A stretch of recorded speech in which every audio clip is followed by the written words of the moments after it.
Utah's story is one of the most unique and dramatic in American history. From ancient civilizations to pioneering religious communities, from territorial struggles to modern innovation, the Beehive State has carved out a distinctive place in the American West. This is the complete history of Utah, a tale of survival, faith, conflict, and transformation that spans thousands of years. Chapter 1. The Ancient Ones, Prehistory, 1776. The First Inhabitants. Long before European explorers set foot in the American West, Utah was home to sophisticated civilizations. The earliest evidence of human habitation dates back over 12,000 years, when Paleo-Indian hunters pursued now extinct megafauna across the landscape that would become Utah. Around 1,500 years ago, the Ancestral Puebloans, formerly known as the Anasazi, established remarkable settlements throughout southern Utah. These master builders created cliff dwellings, elaborate pottery, and complex irrigation systems. Their influence can still be seen today in places like Cedar Mesa and the canyons around what is now Capitol Reef National Park. But the Ancestral Puebloans mysteriously abandoned their settlements around 1300 CE, leaving behind only ruins and rock art that continue to puzzle archaeologists. Climate change, drought, and possibly social upheaval may have forced these ancient peoples to migrate south into present-day Arizona and New Mexico. The Fremont culture. Simultaneously, another group known as the Fremont culture flourished in central and northern Utah from roughly 700 to 1300 CE. Unlike their southern neighbors, the Fremont people were more nomadic, though they also practiced agriculture.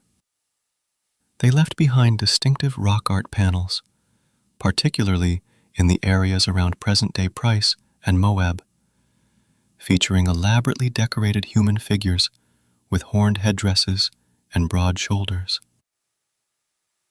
Native American tribes. When European explorers finally arrived, they encountered several Native American tribes who had made Utah their home for centuries. The Ute people, from whom the state derives its name, dominated much of central and eastern Utah. They were skilled hunters and traders, moving seasonally between mountain and desert environments.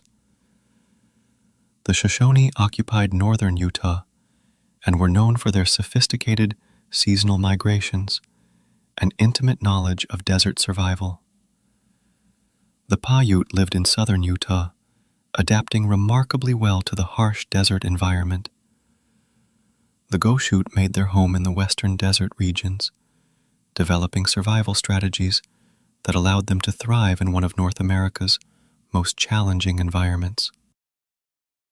The Navajo, Diné, controlled southeastern Utah, where they developed a rich cultural tradition of weaving, silversmithing, and livestock herding after the Spanish introduced sheep and horses to the region.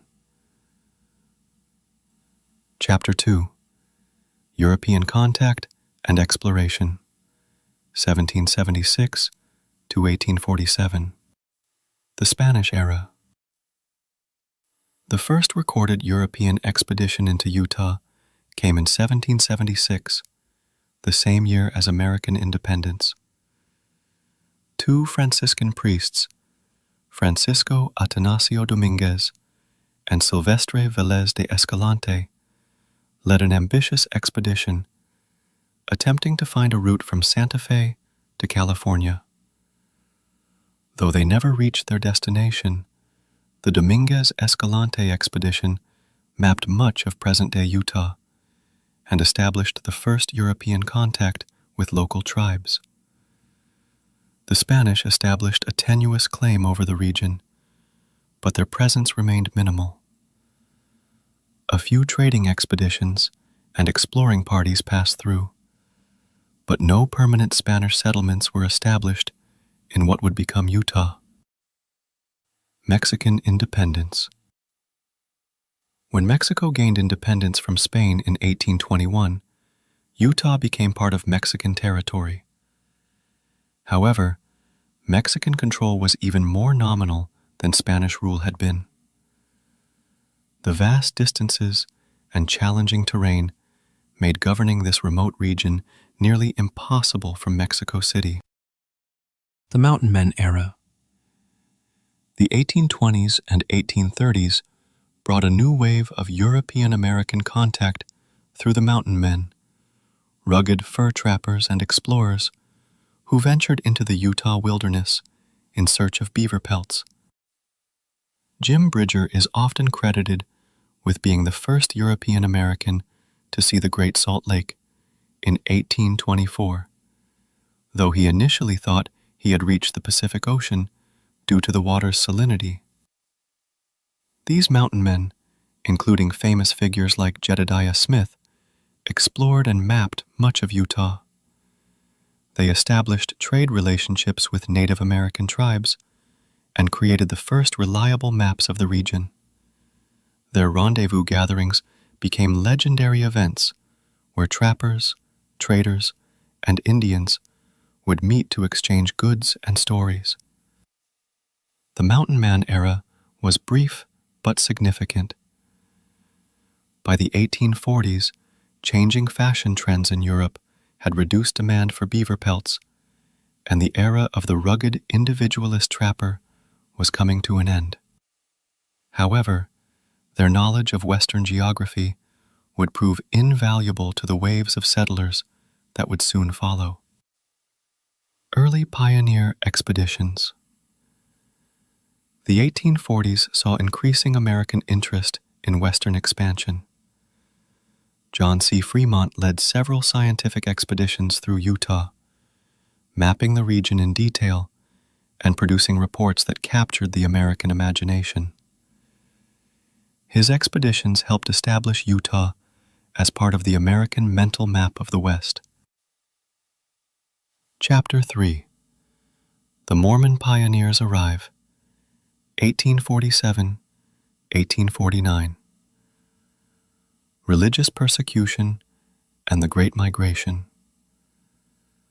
The story of Mormon settlement in Utah begins with religious persecution in the eastern United States.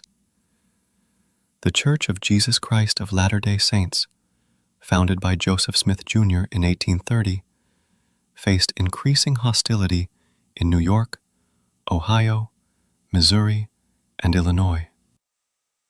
After Smith was killed by a mob in Illinois in 1844, church leadership passed to Brigham Young, who made the momentous decision to lead the faithful West to establish a new Zion in the wilderness.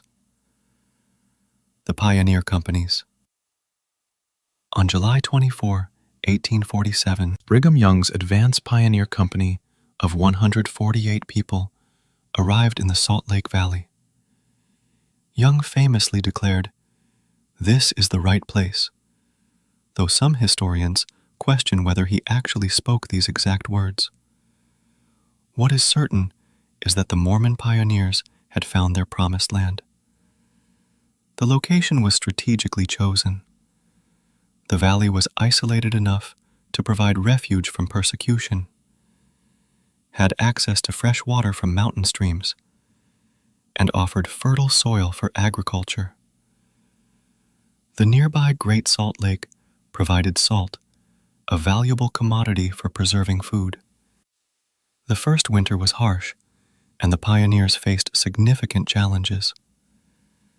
They had arrived too late in the season to plant crops extensively, and their food supplies dwindled. The famous Miracle of the Seagulls occurred in 1848 when flocks of California gulls devoured cricket swarms that threatened to destroy the settlers' crops, an event still commemorated in Utah today. Establishing the theocracy. Unlike other Western settlements that grew organically around mining or trading posts, Salt Lake City was planned from the beginning. Brigham Young and the church leadership designed a systematic approach to settlement that would become the template for dozens of Mormon communities throughout the West. The city was laid out in a grid pattern with wide streets and large blocks. Each family received a city lot and farmland outside the city. This combination of urban and agricultural space was designed to create self-sufficient communities that could survive in isolation. The Mormon settlers established what was essentially a theocracy, a government ruled by religious authority. Brigham Young served as both church president and territorial governor, and church hierarchy largely determined civil authority. This unique form of governance would create lasting tensions with the federal government. Chapter 4. The State of Deseret, 1849-1858. Creating a Mormon Commonwealth. In 1849, the Mormon settlers petitioned for statehood, proposing to create the state of Deseret. Deseret was a word from the Book of Mormon meaning honeybee, symbolizing industry and cooperation. The proposed state was enormous, encompassing not only present-day Utah, but also Nevada, most of Arizona, parts of California, Colorado, New Mexico, Wyoming, Idaho, and Oregon. This massive territorial claim reflected Brigham Young's vision of creating a vast Mormon commonwealth in the West. The Mormons had ambitious plans for settlement and development, including establishing communities throughout their claimed territory. The Compromise of 1850.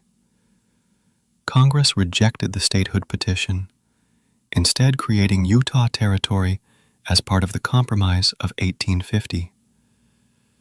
The new territory was significantly smaller than the proposed state of Deseret, though still quite large by today's standards.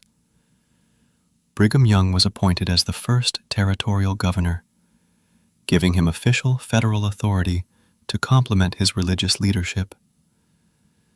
The federal government also appointed non-Mormon territorial officials, including judges and other administrators.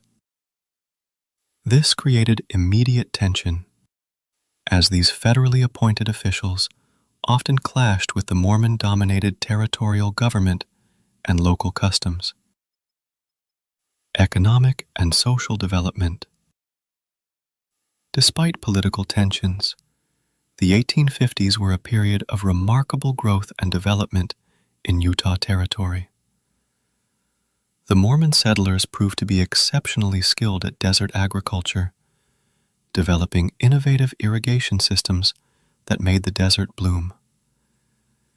They established a network of cooperative communities throughout the territory, each designed to be economically self-sufficient.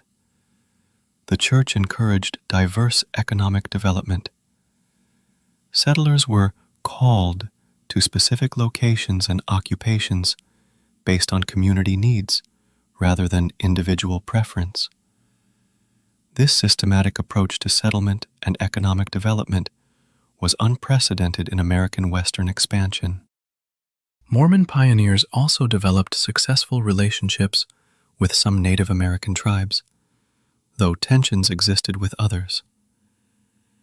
Brigham Young's policy was generally to feed rather than fight the Indians, though this policy wasn't always successful, and conflicts did occur. The Utah War, 1857 to 1858. Tensions between Utah Territory and the federal government came to a head in 1857 when President James Buchanan decided to replace Brigham Young as territorial governor and sent federal troops to ensure the transition. Rumors had reached Washington about Mormon defiance of federal authority, polygamy, and the treatment of non-Mormon officials. The Mormon response was swift and dramatic. Brigham Young declared martial law and mobilized the territorial militia, known as the Nauvoo Legion. The Mormons prepared for war, fortifying positions and planning to retreat to defensible locations if necessary. The conflict, known as the Utah War or Buchanan's Blunder, never resulted in major battles, but created significant tensions. Mormon militia harassed federal supply trains and burned military supplies. The most tragic event was the Mountain Meadows Massacre in September 1857, when a party of California-bound emigrants was killed by Mormon militia and Paiute allies, an event that would haunt Mormon federal relations for decades. The conflict was resolved through negotiation. A federal pardon was issued for acts of rebellion, and a new non-Mormon governor was installed. However, Brigham Young retained significant influence, and the federal military presence in Utah would continue for years. Chapter 5: Territorial Struggles and Growth, 1858 to 1896. The polygamy question. The practice of plural marriage became the defining issue separating Utah from mainstream American society. While not all Mormons practiced polygamy, estimates suggest only 10 to 15% of Mormon families were polygamous. The practice became a symbol of Mormon difference and supposed defiance of American values. Federal legislation increasingly targeted polygamy. The Moral Anti-Bigamy Act of 1862 outlawed polygamy in the territories, though it was largely unenforced during the Civil War. The Poland Act of 1874 transferred jurisdiction over polygamy cases to federal courts, and the Edmunds Act of 1882 made polygamy a felony and disqualified polygamists from voting or holding office. The Edmunds-Tucker Act of 1887 was the most severe, dissolving the Mormon Church as a legal entity and confiscating church property. Hundreds of Mormon men went into hiding or were imprisoned, creating a climate of fear and uncertainty in Utah Territory.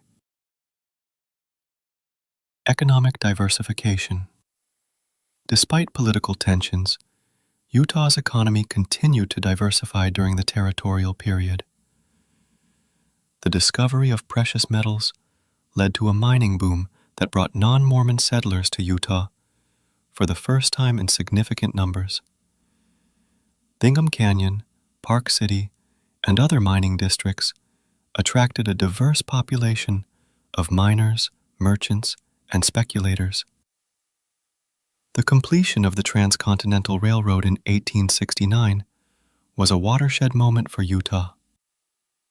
The ceremony at Promontory Summit, where the Central Pacific and Union Pacific Railroads met, put Utah on the national map. The railroad brought new economic opportunities, easier travel, and increased contact with the outside world. Manufacturing also developed during this period.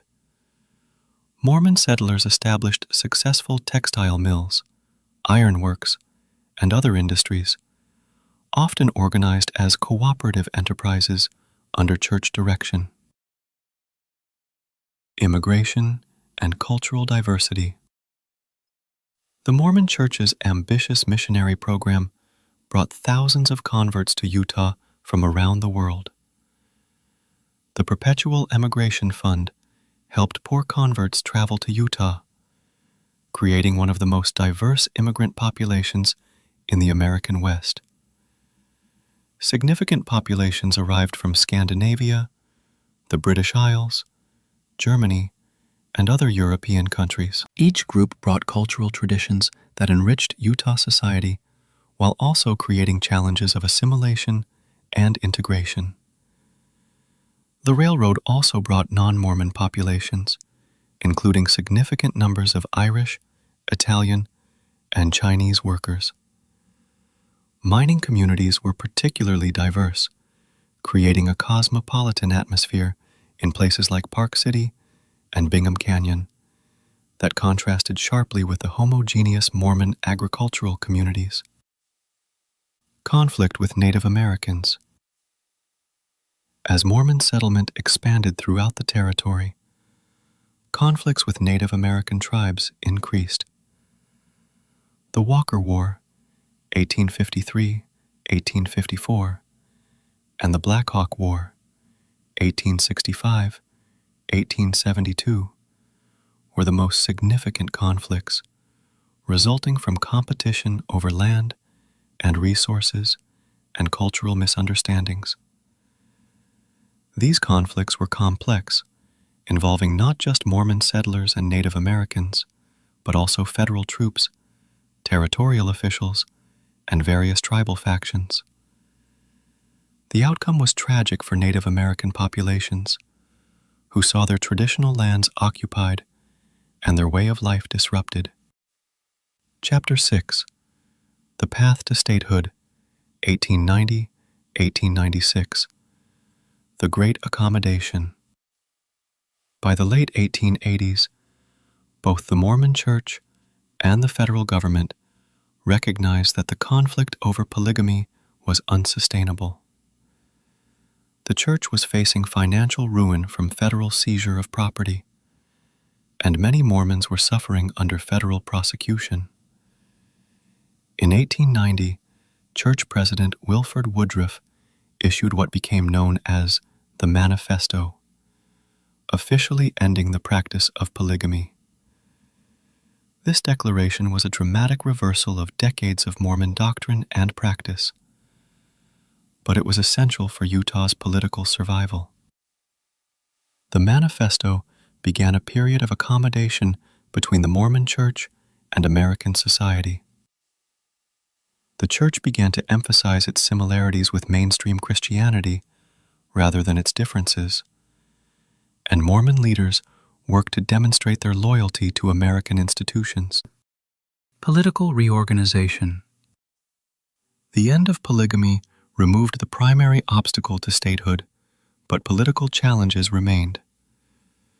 During the territorial period, politics in Utah had been organized around religious lines, with the People's Party representing Mormon interests and the Liberal Party representing non-Mormon interests. National political parties required Utah to reorganize along traditional Democratic and Republican lines. This transition was complex, as it required Mormon leaders to abandon their unified political approach and accept partisan division within their community. Brigham Young's death in 1877 had already begun a transition toward more collective church leadership, and the statehood process accelerated this trend towards separation of church and state authority. The Constitutional Convention. Utah's Constitutional Convention met in 1895 to draft a state constitution. The delegates faced the challenge of creating a document that would satisfy federal requirements while respecting local traditions and values. The Constitution prohibited polygamy, established separation of church and state, and guaranteed religious freedom. It also included progressive provisions for the time, including women's suffrage. Utah women had voted in territorial elections since 1870, and the new state constitution ensured this right would continue. Statehood at last. On January 4, 1896, President Grover Cleveland signed the proclamation admitting Utah as the 45th state. Statehood represented the culmination of nearly 50 years of territorial status and the resolution of the most significant conflict between a religious minority and the federal government in American history. The achievement of statehood was celebrated throughout Utah with parades, speeches, and religious services.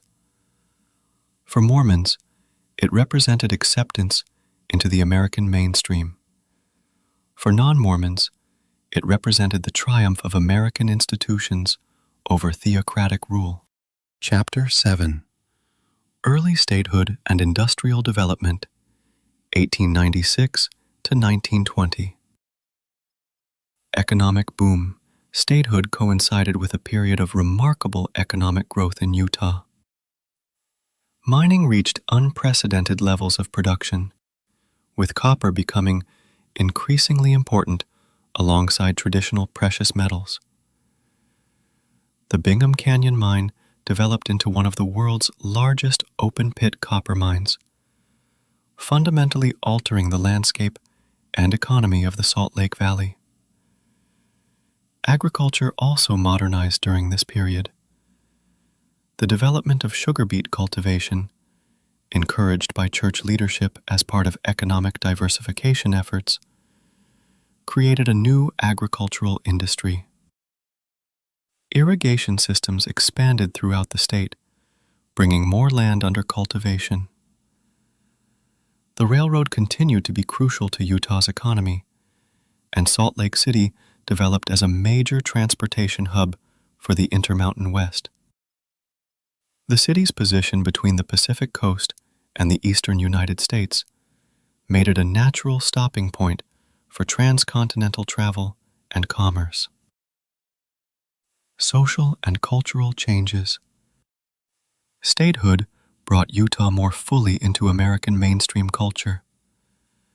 Public education expanded significantly with the establishment of more schools and the professionalization of teaching.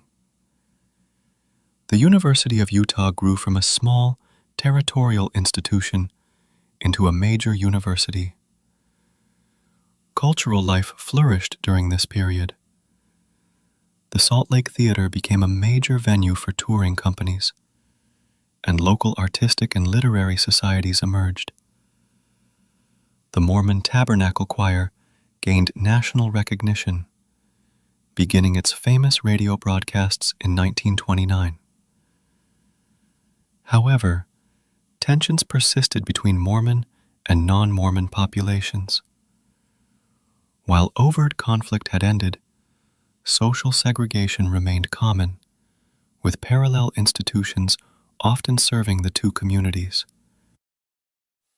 Progressive Era Reforms. Utah participated actively in Progressive Era reforms. The state was an early adopter of women's suffrage, workers' compensation laws, and other social reforms. Utah women had voted since territorial days, making the state a leader in women's political participation. Labor organization grew significantly during this period, particularly in mining and railroad industries. The Western Federation of Miners and other unions organized workers and sometimes clashed with mining companies over wages and working conditions. Environmental conservation also emerged as an issue during this period. The establishment of national forests and the beginning of federal land management policies affected large portions of Utah's territory. World War I. World War I brought significant changes to Utah. The state's mining industry was crucial to the war effort, producing copper and other strategic materials. Military installations, including facilities at Fort Douglas, expanded during the war. The war also brought increased federal presence and scrutiny. Some Mormon leaders faced criticism for their pacifist tendencies, though the church officially supported the war effort and encouraged members to participate in military service. The war's end brought economic challenges as demand for minerals decreased and soldiers returned home seeking employment. However, the war had also accelerated Utah's integration into the national economy and demonstrated the state's patriotic loyalty. Chapter 8. The 20th Century Transformation, 1920 to 1960. The Roaring Twenties and Great Depression. The 1920s brought continued growth and modernization to Utah. Salt Lake City's downtown expanded with new office buildings and hotels, reflecting the city's growing importance as a regional center. The automobile revolution transformed Utah society, making remote areas more accessible and changing patterns of settlement and commerce. However, the Great Depression hit Utah particularly hard. The state's dependence on mining and agriculture made it vulnerable to economic downturns. Unemployment reached devastating levels, and many Utah families faced severe hardship. The Mormon Church's welfare system, developed during the Depression, became a model for private charity and mutual aid. The church established farms, canneries, and other enterprises to provide work and assistance for unemployed members. This system demonstrated the continuing influence of church organization on Utah society. Federal New Deal programs also had significant impact in Utah. The Civilian Conservation Corps, Works Progress Administration, and other programs provided employment and built infrastructure throughout the state. Many of Utah's most important public buildings and parks date from this period. World War II, the Great Transformation. World War II fundamentally transformed Utah. The federal government established major military installations throughout the state, including Hill Air Force Base, Dugway Proving Ground, and Wendover Air Force Base. These installations brought thousands of military personnel and civilian workers to Utah. Defense industries expanded dramatically during the war. Steel production, aircraft manufacturing, and munitions production created new industrial sectors in Utah's economy. The traditional economic base of mining and agriculture was supplemented by modern manufacturing. The war also brought new populations to Utah. Defense workers from throughout the United States relocated to Utah, creating more diverse communities. However, the war also brought one of Utah's most shameful chapters: the Topaz War Relocation Center, where thousands of Japanese Americans were unjustly imprisoned. Utah's strategic location and wide-open spaces made it important for military training and testing. The state became a center for military aviation training, and remote areas were used for weapons testing and other classified activities. Post-war boom. The end of World War II brought continued growth rather than the economic contraction many expected. Cold War defense spending maintained high levels of federal investment in Utah. The state became a center for aerospace research and development, nuclear testing, and other high-technology activities. The 1950s were a period of remarkable prosperity and growth. Suburban development expanded around Salt Lake City and other urban centers. New shopping centers, schools, and residential neighborhoods transformed Utah's landscape. Higher education expanded significantly during this period. The University of Utah developed into a major research university, and Utah State University, Weber State, and Southern Utah University all grew substantially. This expansion reflected Utah's transition toward a more knowledge-based economy.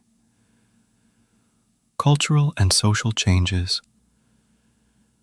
The post-war period brought significant social changes to Utah. Television, popular music, and national consumer culture affected Utah as much as any other state.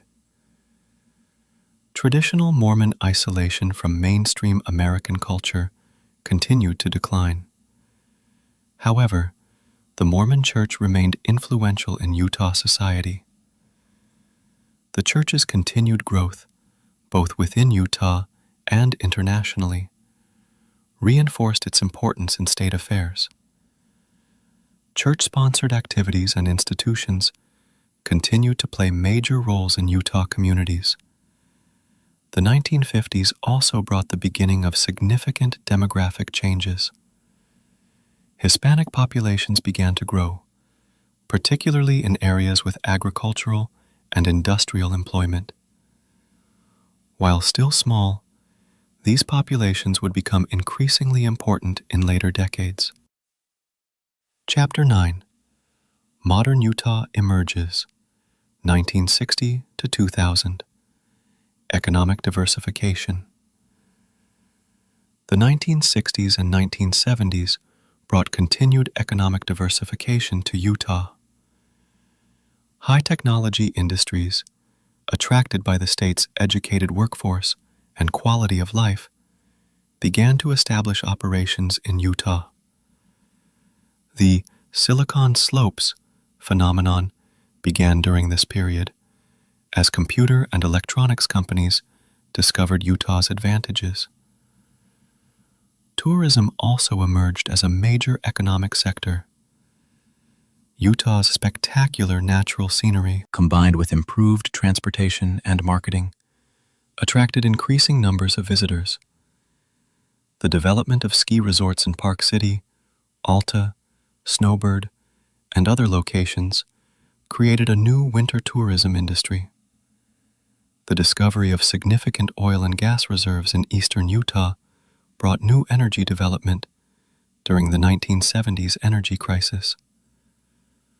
Coal mining also expanded, making Utah a major energy-producing state. Environmental awareness. The environmental movement had significant impact in Utah. The state's remarkable natural features, 5 national parks, numerous wilderness areas, and unique ecosystems, made environmental protection a major political issue.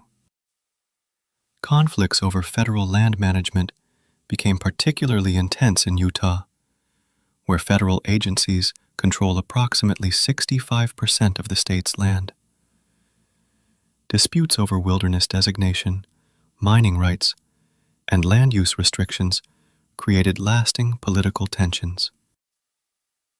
Air quality emerged as a major concern, particularly in the Salt Lake Valley, where geographical features trap pollution during winter months. The struggle to balance economic development with environmental protection became a defining issue for modern Utah. Social and cultural evolution. The civil rights movement had complex effects in Utah. While the state had relatively small minority populations, issues of equality and justice resonated throughout Utah society. The Mormon Church's 1978 revelation, extending priesthood to all worthy males, regardless of race, was a watershed moment that affected Utah society beyond church membership. Utah's population became increasingly diverse during this period.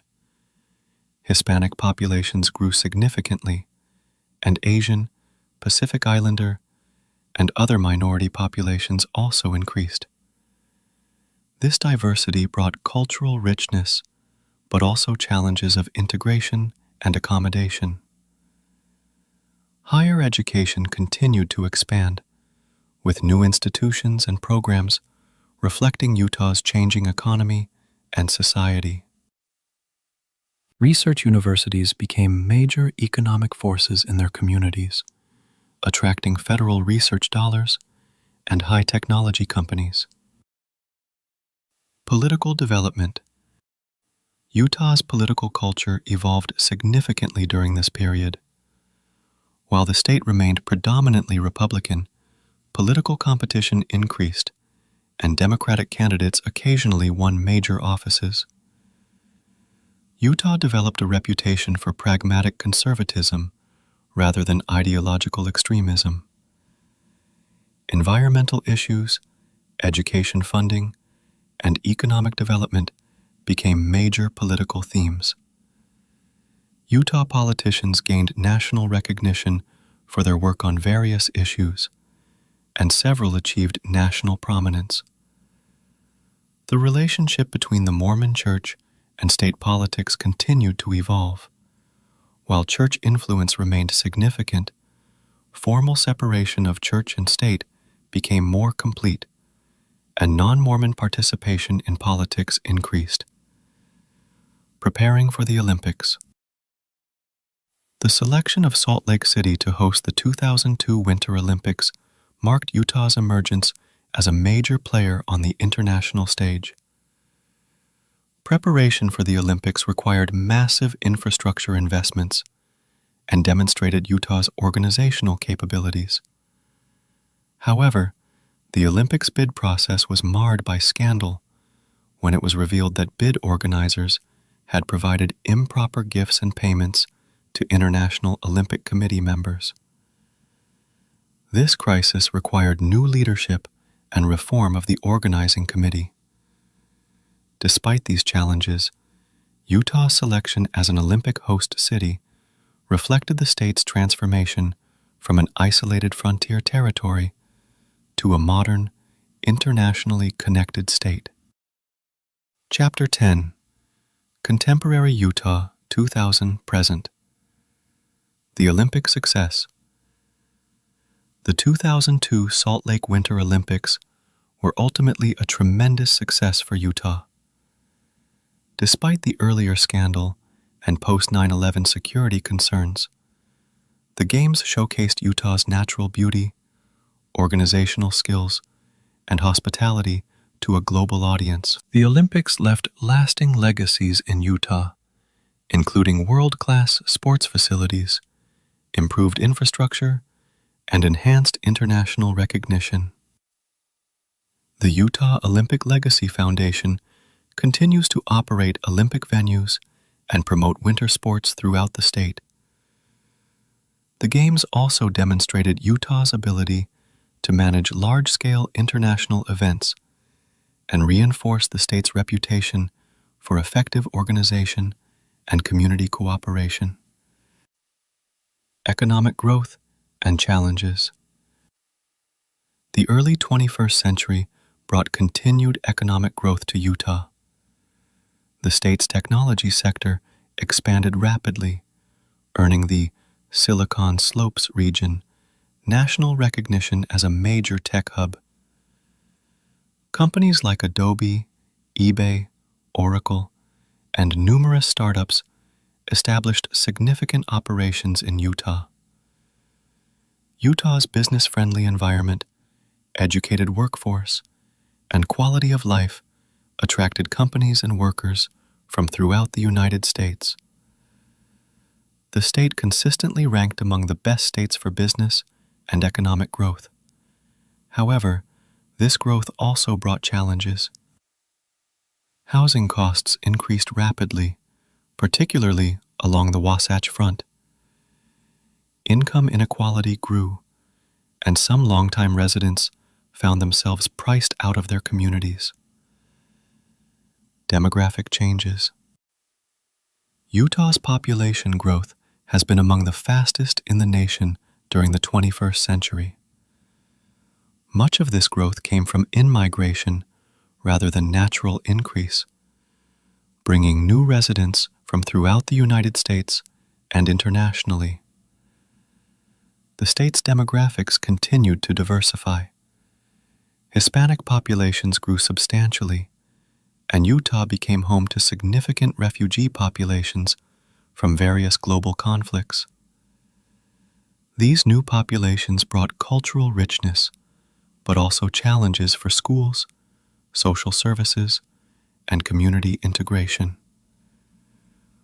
Religious diversity also increased, though Utah remained predominantly Mormon.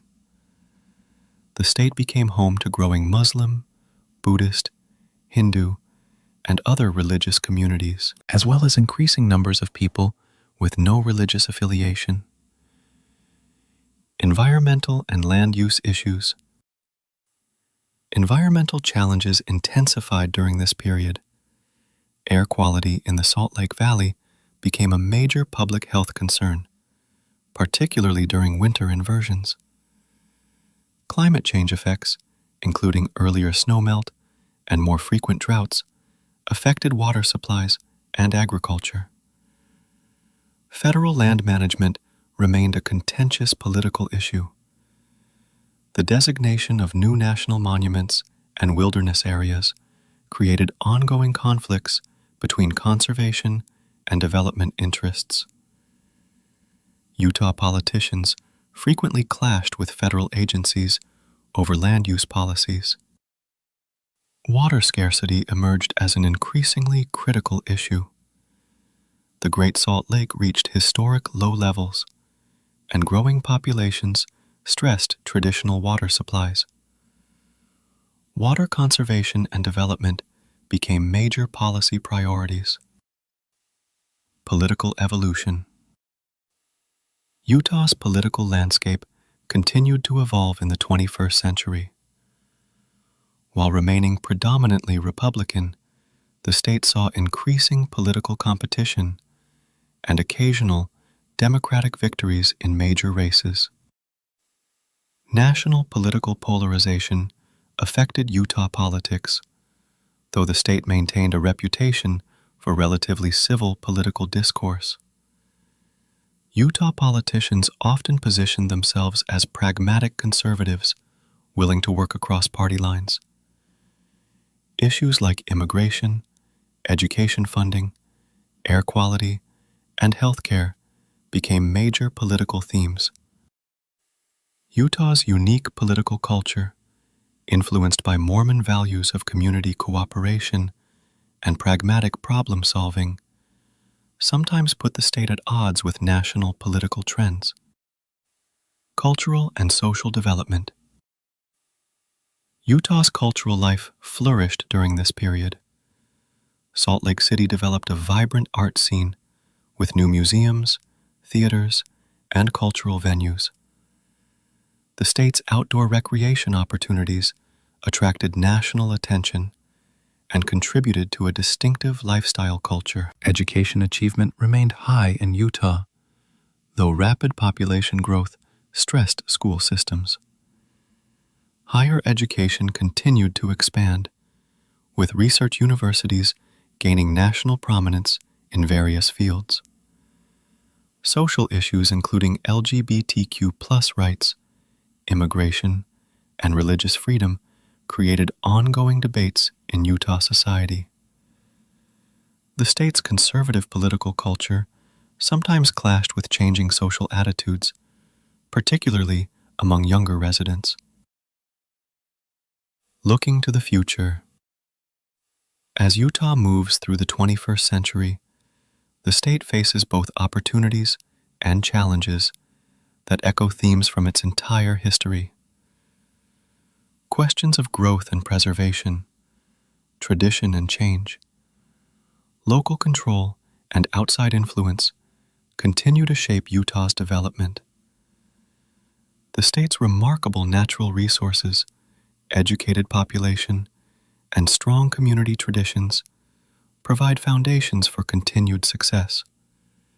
However, managing growth, protecting the environment, and maintaining social cohesion will require the same spirit of innovation and cooperation that has characterized Utah throughout its history. Conclusion. Utah's history is a uniquely American story of religious freedom, pioneering spirit, and adaptation to challenging environments.